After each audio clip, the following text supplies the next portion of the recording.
Cécile de Ménibu n'a pas toujours eu une vie palpitante.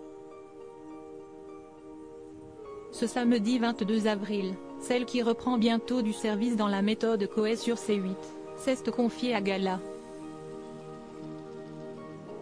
FR au sujet de ses nombreuses fausses couches, qui l'ont fragilisée. Son désir d'enfant ne date pas d'hier. Le 15 octobre 2020, Cécile de Ménibu, l'ancienne star de la méthode Coé sur TF1, révélait à Gala qu'elle voulait à tout prix fonder une famille avec Thierry Toureau, son compagnon de longue date. Je n'ai pas d'enfant, je viens d'avoir 50 ans, mais je ne me refuse rien. Enfant naturel, adoption, tout est ouvert, avait-elle raconté à nos confrères. Son souhait d'adoption, l'ancienne chroniqueuse et animatrice télé l'avait déjà évoqué dans France Dimanche, en 2014. J'y pense vraiment.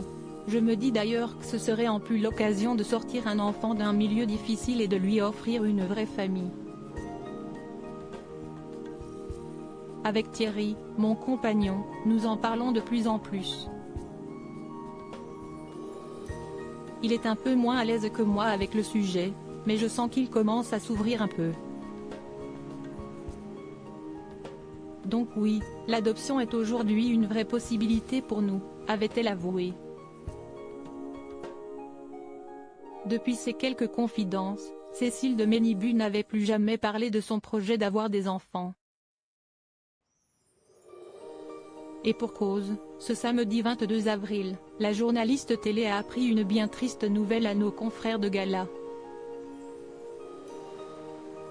Cécile de Ménibu a fait plusieurs fausses couches connues pour son franc-parler, l'animatrice de 52 ans, qui a vécu plusieurs drames personnels comme le suicide de sa sœur, a raconté à nos confrères qu'elle a essayé d'avoir des enfants à plusieurs reprises.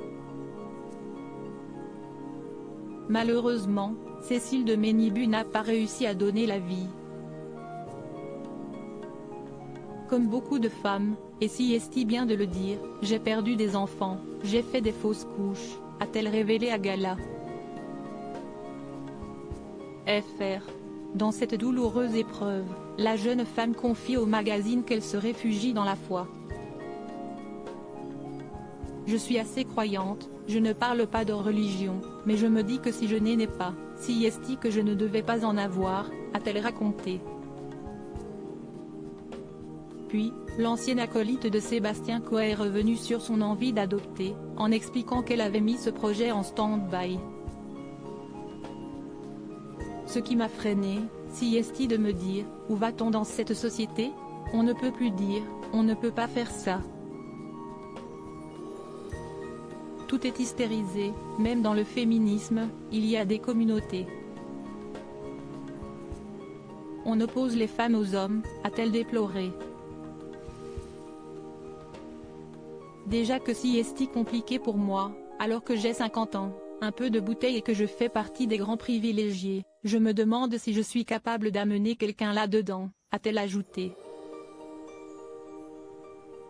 Un moyen de relativiser,